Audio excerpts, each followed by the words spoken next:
मंगेश भैया, ओम शांति। ओम शांति पाल भाई जी। कैसे हैं मंगेश भैया? बहुत अच्छे, बहुत अच्छे।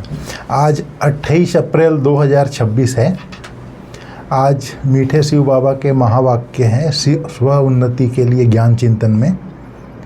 आज बाबा ने कहा, मीठे बच्चे, बाप समान लवली बनने के लिए अपने को आत्मा बिंदु समझ बिंदु बाप को याद करो। जैसे बाप लवली है, प्यारे ते प्यारा है। फिर बाबा ने कहा है लक्ष्मी नारायण भी प्यारे ते प्यारे बने बाप की याद से। तो बाप समान लवली बनने के लिए अपने को आत्मा बिंदु समझ बिंदु बाप को याद करो। तो इसका थोड़ा एक्सप्लेन कीजिए। कल भी पाल भाई ऐसी ही बात थी। कल बाबा ने फूलों की बात कही थी, खुशबूदार फूल बनना है। आज बाबा उसी प्रकार से कि लवली, तो लवली माना जो आकर्षित करे, जो लोगों को अच्छा लगे। और ये बाबा कहते हैं ये इसका मूल आधार जो है वो लवली बनने का वो है पवित्रता। अच्छा। और पवित्रता आती है योग से, जो बाबा ने बोला बिंदु समझ बिंदु बाप को याद करो। अनलवली क्यों बनते हैं?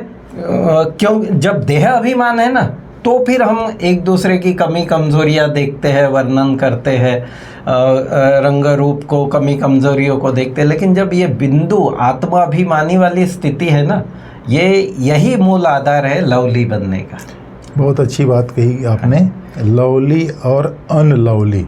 जैसे लवली अर्थात जो दिव्य गुणों से संपन्न है, जैसे लक्ष्मी नारायण दिव्य गुणों से संपन्न है, और साधारण मनुष्य क्या होता है, अवगुणों से संपन्न है। इस कारण अनलवली है, वो किसी को प्यारे नहीं लगते। जो देह अभिमानी व्यक्ति होते हैं और जो देही अभिमानी व्यक्ति होते हैं सभी को प्यारे लगते हैं, जो लवली लगते हैं।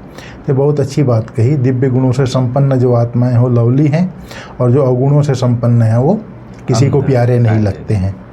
फिर बाबा ने आज कहा है, याद में रहने की गुप्त हड्डी मेहनत हर एक बच्चे को करना है। क्यों? इसका उत्तर बाबा ने बताया है, क्योंकि याद के बिगर आत्मा पाप आत्मा से पुण्य आत्मा बन नहीं सकती। याद के बिगर दूसरा रास्ता ही नहीं है कोई। न लवली बन सकते हैं, न खुशबूदार फूल बन सकते हैं, न पाप आत्मा से पुण्य आत्मा बन सकते हैं। जब याद की गुप्त मेहनत करते रहे, देही अभिमानी बने, तब विकर्म विनाश हो। धर्मराज की सजाओं से बचने का साधन भी याद ही है। आज सारे मुरली का फोकस जैसे कि ज्ञान योग धारणा सब्जेक्ट पर आज ज़्यादातर फोकस योग के सब्जेक्ट बहुत। माया के तूफान याद में ही विघ्न डालते हैं, इसलिए याद की गुप्त मेहनत करो, तभी लक्ष्मी नारायण जैसा या देवी देवताओं जैसा लवली। आज भी देखो उनकी मूर्तियों से कितनी आकर्षण होती है मंदिरों में। तो देवताओं जैसा लवली वो सिर्फ याद की मेहनत से ही हो सकता है।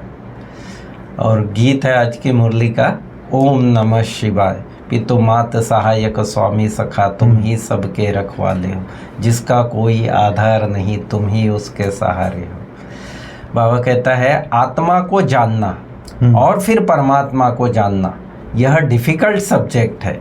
इजी से इजी और डिफ़िकल्ट से डिफ़िकल्ट सब्जेक्ट है।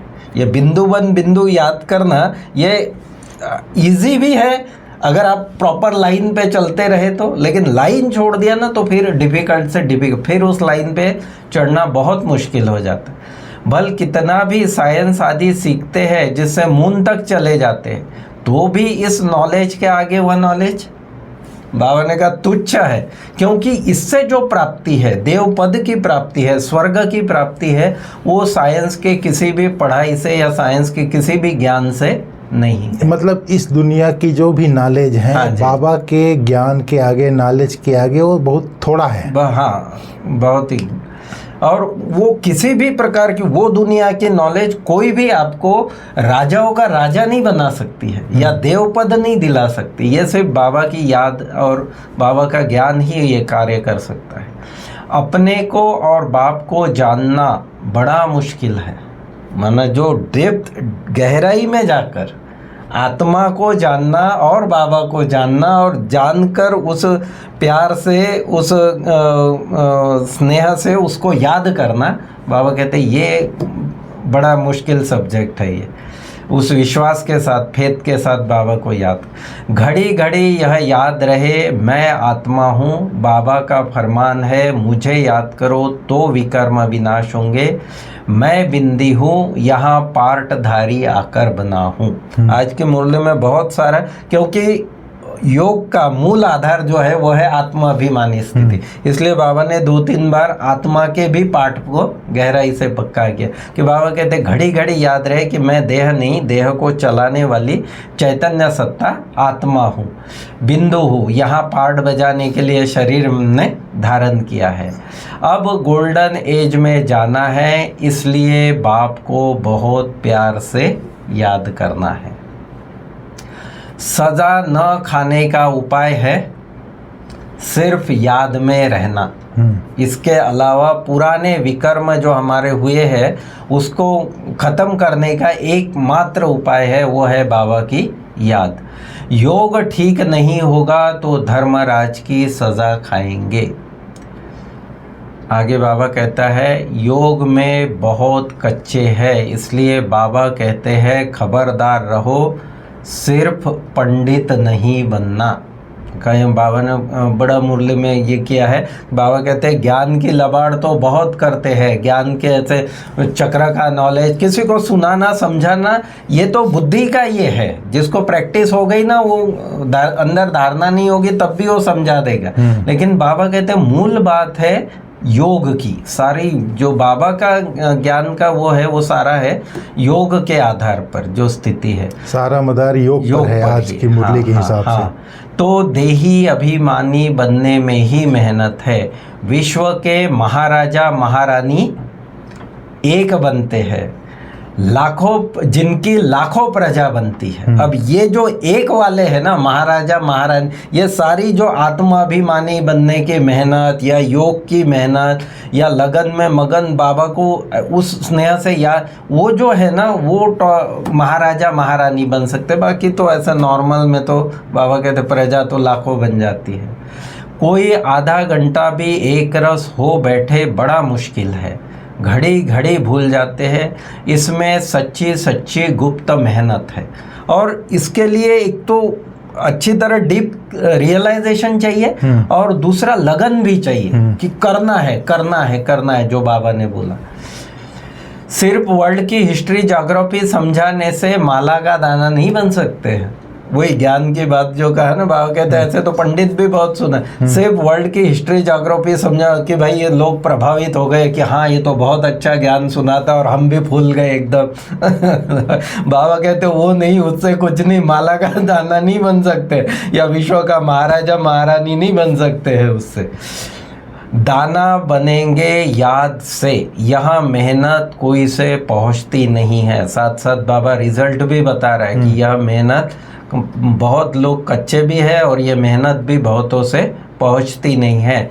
अच्छे अच्छे महारथी भी, बताओ, एक तरफ महारथी भी कह रहे और इस बात में बहुत ढीले हैं, ये बाबा कहते। क्योंकि महारथी इस आधार पर कि सेवाएं तो बहुत करते हैं, नाम ना बाबा के कार्य में बहुत ना, लेकिन जो गुप्त मेहनत जो दादियों ने, जो आदि रत्नों ने ऐसी गुप्त मेहनत, जैसे दान की दादी बताती है कि 3-3 मास बस आत्मा हूँ का ऐसा गहरा अभ्यास, सृष्टि चक्र के बारे में 6-6 मास उसी नॉलेज पे चिंतन कर रहे, ये डिप तो वो बाबा चाहता है।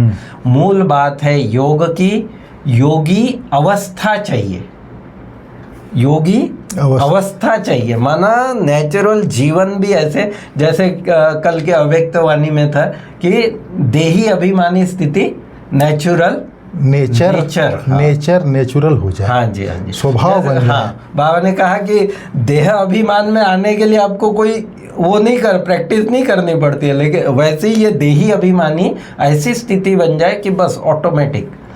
योग बल वाले ही धर्मराज के दंडों से बच सकते हैं। यह बहुत हड्डी मेहनत है, गुप्त मेहनत सारी देही अभिमानी बनना और योग करना, इसी में बाबा कहते हैं एकाग्र होके उस प्यार से।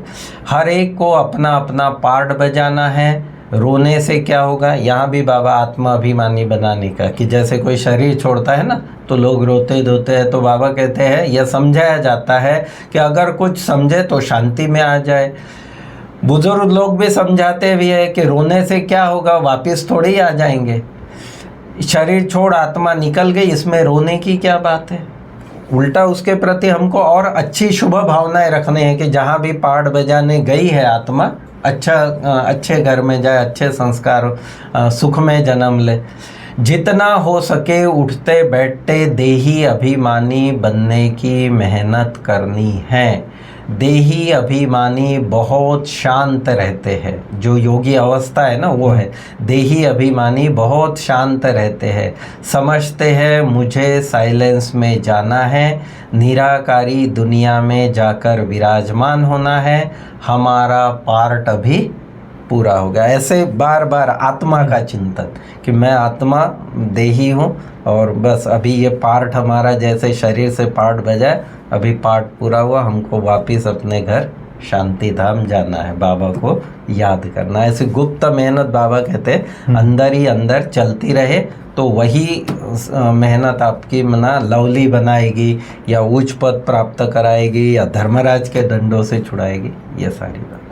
फिर आज बाबा ने ये भी कहा है, आज अब फिर देही अभिमानी बनना है, उसके लिए दिल तो आत्मा में है। आज बाबा ने कहा हाँ जी जी, आत्मा को ही दिल बाप से लगाना है। हाँ, दिल शरीर में नहीं है। आज बाबा ने कहा हाँ शरीर के तो सब स्थूल ऑर्गन्स हैं, बिल्कुल। दिल को लगाना यह आत्मा का काम है। अपने को आत्मा समझ फिर परमात्मा बाप से दिल लगाना है। आत्मा बहुत सूक्ष्म है, कितनी छोटी सूक्ष्म आत्मा, कितना पार्ट भरा हुआ है। बाबा बोलता है यह है कुदरत, कुदरत का करिश्मा। इतनी छोटी सी चीज़ में कितना अविनाशी पार्ट भरा हुआ है, वह कभी मिटने वाला नहीं है, बहुत सूक्ष्म है, बाबा कहता है। तो इस तरह से फिर बाबा ने आज धारणा के लिए मुख्य सार में कहा है, धर्मराज की सजाओं से बचने के लिए याद की बहुत गुप्त मेहनत करनी है। पावन बनने का उपाय है अपने को आत्मा बिंदी समझ बिंदु बाप को याद करना। मतलब बहुत सूक्ष्म आज बाबा ने पुरुषार्थ के ऊपर जोर दिया है। दूसरी पॉइंट है ज्ञान में अपने आप को मियाँ मिट्ठू नहीं समझना है, एक रस अवस्था बनाने का अभ्यास करना है। बाप का जो फरमान है उसे पालन करना है। एक रस अवस्था बनाने के लिए एक की याद चाहिए और कुछ भी याद ना हो, तब एक रस अवस्था बनेगी। फिर बाबा ने आज वरदान में बोला है, हर कर्म करते हुए कमल आसन पर विराजमान रहने वाले सहज व निरंतर योगी भव। इसका विस्तार भी बड़ा सुंदर बाबा ने बताया कि निरंतर योग युक्त रहने के लिए कमल पुष्प के आसन पर सदा विराजमान रहो।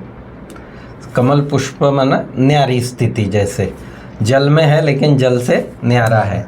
लेकिन कमल आसन पर वही स्थित रह सकते हैं जो लाइट है, जो बोझ वाला है वो नहीं रह सकते, जो लाइट है। किसी भी प्रकार का बोझ, अब इसमें बाबा ने बोझ बताए, अर्थात बंधन न हो। एक मन के संकल्पों का बोझ, दूसरा संस्कारों का बोझ, दुनिया के विनाशी चीजों की आकर्षण का बोझ, लौकिक संबंधियों की ममता का बोझ, अपने पुराने संस्कारों का बोझ, वो भी सब चीजें ये सारी नीचे खींचने वाली है, बांधने वाली है। जब यह बोझ खत्म हो तभी कमल आसन पर विराजमान निरंतर योगी बन सकेंगे। क्योंकि ये बोझ खत्म होंगे तो अपने आप हम लाइट हो जाएंगे, लाइट होंगे तो कमल आसनधारी बन जाएंगे। फिर बाबा ने आज स्लोगन में कहा है, सहनशीलता का गुण धारण कर लो तो असत्यता का सहारा नहीं लेना पड़ेगा। बिल्कुल, वो हम असत्य का सहारा तभी लेते हैं जब हमारी सहन नहीं कर पाते हैं, तो हम फिर कुछ ना कुछ एक्सक्यूज करके, जिसको माना वो होता है एक्चुअल में झूठ ही है, वो असत्य ही होता है, तो वो थोड़ा रास्ता लेके हम अपनी सहनशीलता का तो लेकिन वास्तविकता यह है कि सहनशीलता का गुण वो दिव्य गुण है। बाबा कहते वो धारण करना ही चाहिए, तो उसके लिए असत्यता का सहारा नहीं लेना चाहिए। और जो अव्यक्त इशारा है कि महान बनने के लिए मधुरता और नम्रता का गुण धारण करो। किसके संस्कार सरल मधुर होते हैं तो वह संस्कार स्वरूप में आते हैं, कार्य में, व्यवहार में। जब संस्कार बाप दादा समान बन जाएंगे तो बाप दादा के स्वरूप सभी को देखने में आएंगे। जब हमारे संस्कार बाप दादा समान होंगे तो हर एक से बाबा की ऑटोमेटिक प्रत्यक्षता होगी। और इसके लिए बाबा ने खास मधुरता और नम्रता के गुण पर इस मास में बहुत फोकस किया है। ओम शांति। ठीक है, मैं ओम शांति।